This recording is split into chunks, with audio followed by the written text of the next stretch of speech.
Herzlich willkommen, DCTP von der Republika 2019. Mein Name ist Philipp Banse und mein nächster Gast ist Sebastian Erb von der Taz. Hallo. Ganz herzlich willkommen. Ihr habt in der Taz in einem Team mit mehreren Journalisten ein, sagen wir mal, sehr rechtes Netzwerk mal beleuchtet. Das Hannibal-Netzwerk. Bevor wir darauf kommen, wie ihr das gemacht habt, musst du mal kurz so die Executive Summary geben von dem, was dabei jetzt rausgekommen ist. Was ist das für ein Netzwerk? Wie kommunizieren die? Wer kommuniziert da? Das ist ein Netzwerk, das im Zentrum steht ein Bundeswehrsoldat, der eines heißt.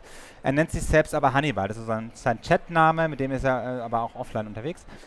Der war lange beim KSK, Kommando Spezialkräfte, das ist also die Eliteeinheit, die für die härtesten Einsätze zuständig ist, wie in Afghanistan, Taliban jagen, Geiseln befreien und sowas.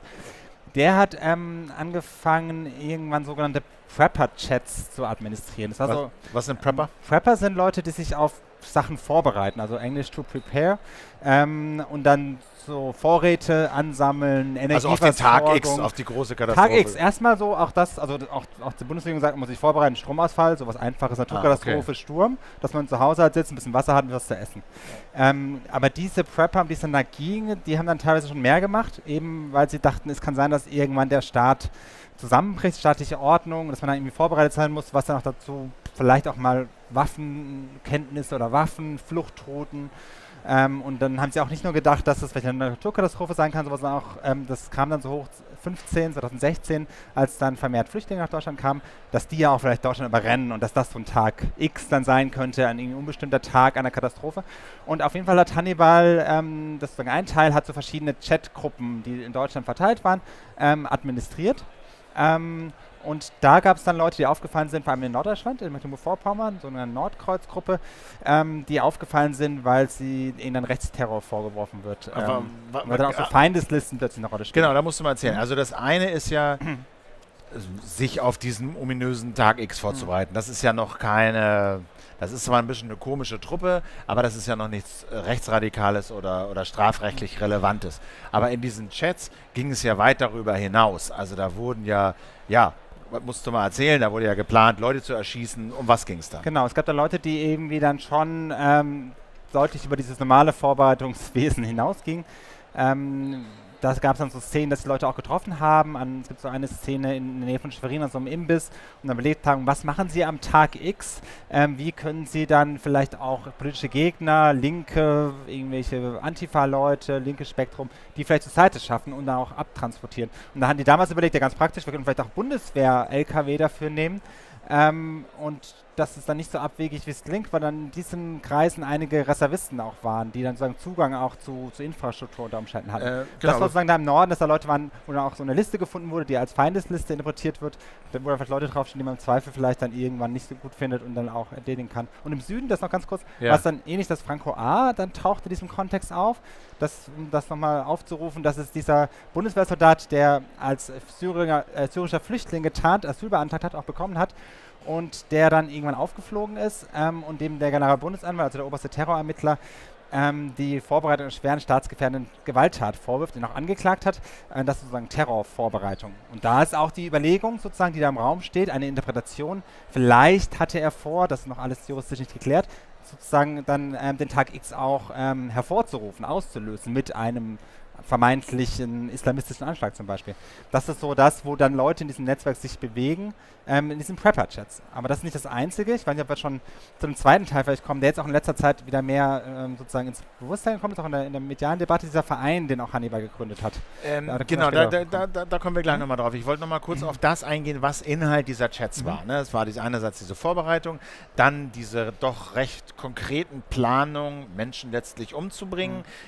Welche Rolle spielt Waffenbesitz, die Organisation vor Waffen, der Umgang mit Waffen? Wie konkret war das? Wichtig ist erstmal nochmal zu erklären, wer in diesen Chats überhaupt drin war. Ja. Dann erklärt sich auch die Waffenfrage ein bisschen anders, weil in diesen Chats waren vor allem eigentlich Leute, deren eigentliche Aufgabe ist, den Staat zu schützen. Das heißt, Polizisten, Soldaten der Bundeswehr, Aktive, auch aus Spezialkräften, aber auch viele Reservisten, die aber immer noch Zugang haben, auch zu bestimmter militärischer Infrastruktur.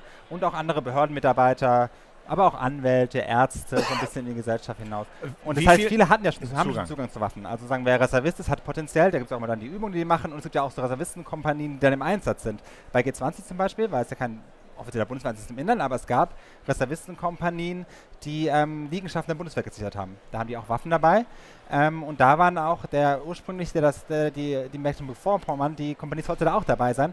Und die haben dann auch den Chef dann kurzfristig dort nicht mit hingeschickt, weil das war auch einer von diesen Preppern, von diesen Nordkreuz-Preppern, die da diese Pläne mitgeschmiedet haben. Das heißt, das sieht man schon so. G20, man hat die Bilder noch im Kopf mit brennenden Barrikaden in der Schanze. Das hätte ja auch so ein Tag-X-Szenario vielleicht sein können. Okay, also das heißt, die Leute müssen sich jetzt gar nicht groß beschaffen, sondern viele von denen haben, wenn sie wollen, Zugang zu Waffen im Zweifel. Franco A. hat ja auch welche gehortet, glaube ich, selber beschafft und Waffendepots angelegt, glaube ich. Das ist der Vorwurf, illegaler Waffenbesitz, der Vorwurf, genau. Und so weiter wurden da Sachen gefunden. Nochmal ganz kurz zu den Leuten, die in diesen Chats waren. Über wie viel reden wir da? Also es gab ja verschiedene, hast schon gesagt, Norden, Süden, Osten eher weniger. Osten, West, es gab schon die 4 und auch Deutschland, Schweiz soll es Sachen gegeben haben. Das haben uns auch ähnlich aufgeteilt, wie die Bundeswehr organisiert ist. Also da haben sie sich sehr stark an den militärischen Vorbild orientiert. Und von wie vielen Leuten reden wir da? 1000, 50? Wir reden da in jedem von so einer zweistelligen Zahl. Also dann so im Süden vor allem und im Norden, da weiß man noch mehr drüber. Da waren es so dann vielleicht 30, 40, 50, 60. Im Osten eher so ein Dutzend, 2 Dutzend. Im Westen ist relativ wenig bekannt.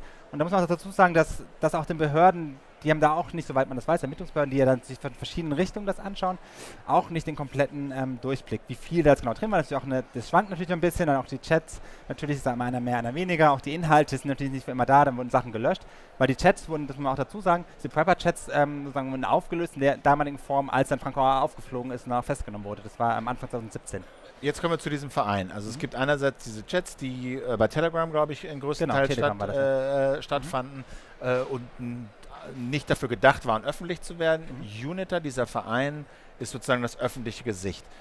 Welchen Zweck hat das? Was macht dieser Verein? UNITA e.V. ist, wenn man sich auch mal die Webseite anschaut, was man jetzt erstmal macht, wenn man sich informieren will, ist es eine NGO, ein gemeinnütziger Verein, den man sozusagen auch steuerreduziert spenden kann, der ein Berufsnetzwerk ist für ursprünglich vor allem für ehemalige KSK-Soldaten, die erstmal auch eine Orientierung brauchen, wenn sie aus dem aktiven Dienst kommen. Wie orientiere ich mich beruflich weiter? Was mache ich da? Vernetze ich mich mit anderen? Auch dann sind ehemalige Spezialkräfte der Polizei dabei, aber auch aktuelle und viele Leute aus dem Sicherheitsbereich und auch viele Leute, die so ein bisschen näher da zu diesen spannenden Personen irgendwie interessant finden. Die geben sich sehr karitativ, machen Aktionen, man kann dort Tanzkurse machen. Das ist sozusagen das, wie die sich jetzt verkaufen. Wenn man sich ein bisschen anschaut, wie die Genese war, noch in der früheren Phase, gibt es da sehr große Überschneidungen zu diesen Prepper-Chats, vor allem im Süden. Da war sozusagen eigentlich dieser Süd-Prepper-Chat und UNITA in seinen frühen Jahren war eigentlich gab es große Überschneidungen. Und das bestreitet UNITA heute, aber wir haben ganz viele Personen gefunden, Kontinuität, auch thematisch. Und dann sozusagen dieser Prepper-Gedanke, auch gerade bei Hannibal, diesen Verein gegründet hat, war da auch mit dabei. Also Hannibal hat diesen Verein gegründet, genau, er hat auch die Chats organisiert. Den gab es dann auch in 2 nochmal neu gegründet, aber er war sozusagen der dann da immer der Kopf dahinter ist. Und du hast eben beschrieben, was offiziell der Zweck dieses Vereins ist. Was ist er denn deiner Meinung nach wirklich oder mindestens auch? Ja, meine Meinung will ich gar nicht so sagen. Ich will das schildern, was wir recherchieren konnten und sagen auch belegbar ja auch veröffentlicht haben. Ist, dass wir herausgefunden haben, dass der Verein ein militärtaktisches Training organisiert hat. Hannibal hat das dann gemacht, was dann auch Experten als paramilitärisch beschrieben haben. Also man muss sich kurz vorstellen, Hannibal in seiner Freizeit als aktiver Bundeswehrsoldat, er war in der Zeit schon vom KSK sozusagen suspendiert, aber ist immer noch in der Bundeswehr. Der organisiert mit Zivilisten ein Training, wie man Waffen richtig hält, wie man sich im Feld bewegt. Mit echten Waffen dann auch? Das wahrscheinlich keine echten Waffen, sondern sogenannte Anscheinswaffen. Die dann aber genauso aussehen wie ein Sturmgewehr, genauso sich anfühlen, aber so, um die Taktik zu trainieren, reicht das. Was sie auch machen, auf der anderen Seite ist Schießtraining, dann aber legal in einem Schießkino, in einem Schießstand. Das Ding ist, die versuchen auch ganz geschickt, so Grauzonen zu nutzen und auch nichts klar Illegales zu machen, aber wenn man jetzt irgendwie einmal trainiert, wie die Taktik geht und man hat dann trainiert, wie man echt schießt, kann man natürlich 1:1 zusammen machen und dann kann man auch mit echten Waffen taktisch sich im Feld bewegen. Das ist so das eine. Und dann noch ein Aspekt, vielleicht interessant ist, dass sie auch ins Ausland streben und zum Beispiel Angebot zumindest gemacht haben an Sicherheitskräfte in den Philippinen, wo ja Duterte der Präsident ist, autokratisch regiert, der vor allem ja dadurch bekannt wurde, dass er als Präsident vermeintliche Drogenkriminelle einfach außergerichtlich erschießen lässt. So, jetzt haben wir so ein bisschen, sagen wir mal, die Topografie und das Personal und Sinn und Zweck und Strategie beschrieben. Wie weit ist denn jetzt die, sagen wir mal, juristisch-strafrechtliche Aufarbeitung? Es sind da verschiedene Behörden sind da dran am Ermitteln, einmal die strafrechtlich, aber auch Verfassungsschutzbehörden, der militärische Abschirmdienst beschäftigt sich schon lange damit, also der Geheimdienst der Bundeswehr. Strafrechtlich ist das natürlich alles viel komplizierter, weil es gibt bisher, soweit wir zumindest wissen, jetzt irgendwie keine Opfer, keine Toten, keine klar erkennbaren Straftaten. Es gibt verschiedene Ermittlungen, die schon erwähnten Ermittlungen wegen Terrorvorbereitung gegen zwei aus diesem Nord-Chat, also dem Nordkreuz-Chat in Mecklenburg-Vorpommern. Das eine ist ein Polizist, das andere ist ein Anwalt. Die laufen noch. Dann gibt es im Süden Franco A., der in diesem Netzwerk unterwegs war, der auch eine größere Nähe hat zu dem UNITA-Verein als die distanzieren sich davon, aber bei ihm wurde ein UNITA-Patch gefunden, er war Veranstaltungen dabei, die als UNITA-Veranstaltung uns beschrieben wurden von Teilnehmenden. Er kannte Hannibal, war bei dem auch zu Hause.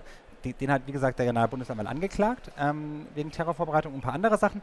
Das Oberlandesgericht in Frankfurt hat die Terroranklage bisher nicht zugelassen und da ist liegt es beim Bundesgerichtshof, ob er wegen Terror angeklagt wird oder wegen ein paar minderschwerer Waffendelikte. Ja, das Komplizierte ist ja, allein Mitglied in diesem Chat zu sein, ist keine Straftat, sondern du musst das wäre eine sehr hohe Hürde, wenn man da jetzt irgendwie eine terroristische Vereinigung da jetzt annehmen konstruieren würde. Genau. Ne? Also das scheint mir ein bisschen weit gegriffen. So musst du also jedem Mitglied potenzielle Straftaten nachweisen. Der andere Schritt ist ja aber die politische Aufbereitung. Also, da sind viele Mitarbeiter von Sicherheitsbehörden dabei, glaube ich auch Abgeordnete. Ja, und dann ist es ja eine politische Frage, wenn die in diesen Chats Mitglied sind, wenn man ihnen bestimmte Aussagen nachweisen kann. Sollten die Mitglied in diesen Behörden sein? Sollten die Polizist Soldat bleiben können? Wie ist da der Stand der politischen Aufarbeitung? Es ist im politischen Raum relativ viel und auch relativ früh passiert, was sozusagen parlamentarische Behandlung mit dem Thema angeht. Also im Bundestag, es gab ein Dutzend kleine Anfragen, es gab in allen Landtagen, haben sich Parteien, Fraktionen damit beschäftigt.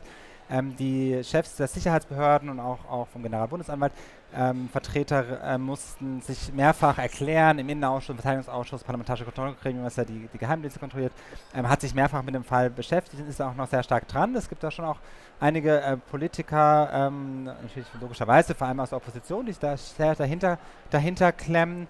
Und da ist schon einiges in Bewegung geraten. Es gibt noch eine interessante Sache, was Behördenmitglieder angeht, auch in diesem ganzen Kontext, ist, dass wir recherchieren konnten, jetzt vor 2 Monaten war das ungefähr, als das dann rauskam, dass der Verein UNITA, der Hannibal als Kopf hat, aber formal der Vorstandsvorsitzende und von der Gründung an, war ein Mann namens Ringo M. und der arbeitet zu dem Zeitpunkt beim Landesamt für Verfassungsschutz in Baden-Württemberg. Das heißt, ein aktiver Verfassungsschutzmitarbeiter hat diesen Verein gegründet. Und dann später, jetzt heute sagt der Verfassungsschutz Baden-Württemberg, dass sie da jetzt auch keine extremistischen Bestrebungen sehen und jetzt es ist kein Beobachtungsobjekt, dieser Verein. Wo wir uns dann die Frage stellen, wenn sozusagen der eigene Mitarbeiter, der es rein privat gemacht hat, so wird zumindest gesagt, einen Verein gründet, wie objektiv kann dann so ein Geheimdienst den sich überhaupt anschauen? Also das sind so Verquickungen, die dann da aufgefallen sind, die ja vielleicht auch dann so die Beurteilungsfähigkeit der einen oder anderen Behörde ist ein bisschen einschränkt. Hast du denn das Gefühl, so bigger picture mäßig, dass die Aufarbeitung dieses Netzwerks sowohl bei der Justiz als auch im politischen Raum im Prinzip in guten Händen ist?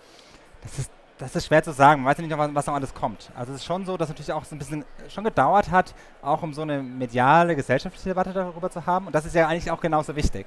Also einmal ist sozusagen neben Strafrecht und politisch gibt es auch noch so beamtenrechtliche Frage oder auch Soldatengesetz. Die machen ja Sachen, die ja eigentlich, also ein Polizist, ein Soldat ist ja dafür da, irgendwie stärker als anderes, sich irgendwie dem demokratischen Rechtsstaat verbunden zu fühlen und den zu verteidigen.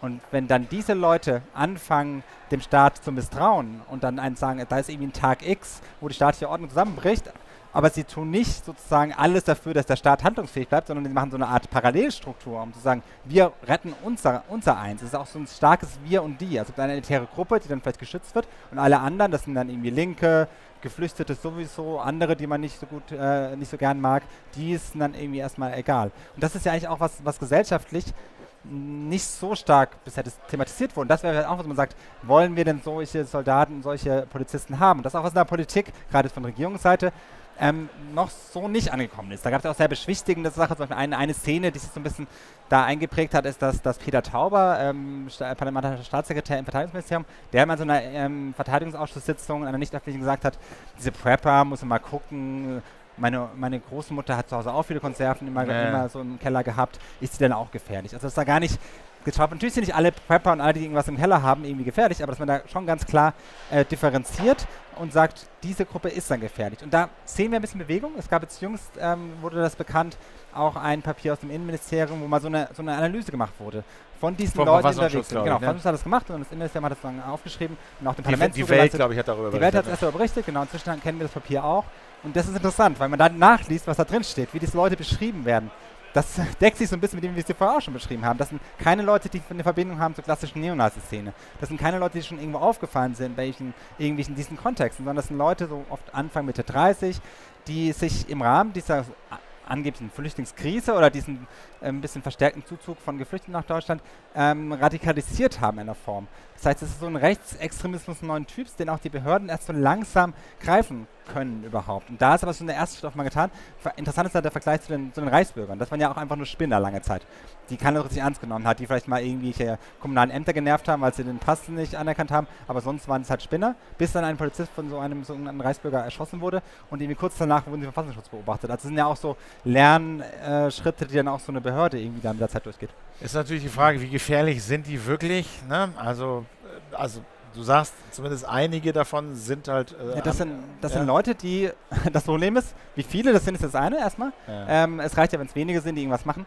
Dann sind das Leute, die tendenziell irgendwie den Staat, wie wir ihn haben, sehr kritisch finden, also Demokratie, Rechtsstaat ablehnen im Zweifel vielleicht und die alle, die teilweise sehr gut ausgebildet sind, was jetzt Waffen angeht, Taktik, Militär, also KSK sind die wirklich die beste Ausbildung haben, die man da in Deutschland irgendwie haben kann.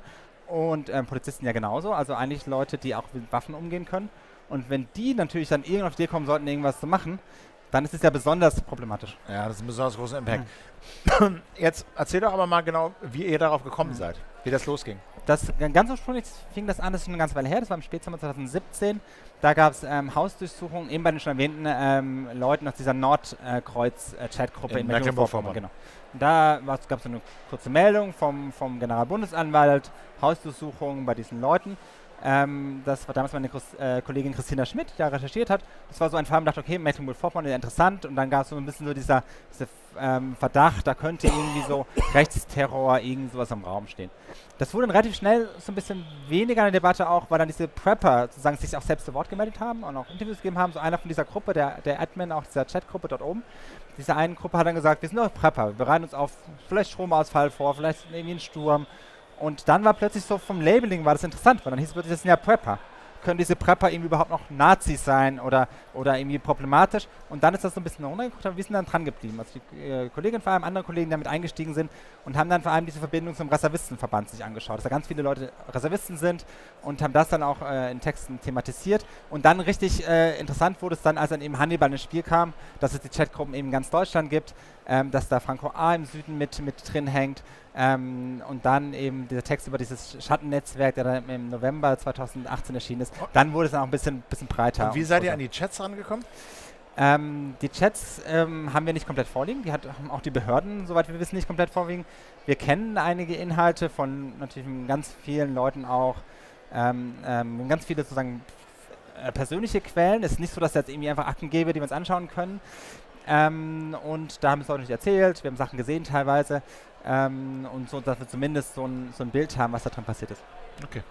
Sebastian, ganz herzlichen Dank für die Zeit. Ja, ganz herzlichen Dank für die Arbeit. Kann man unterstützen bei taz.de.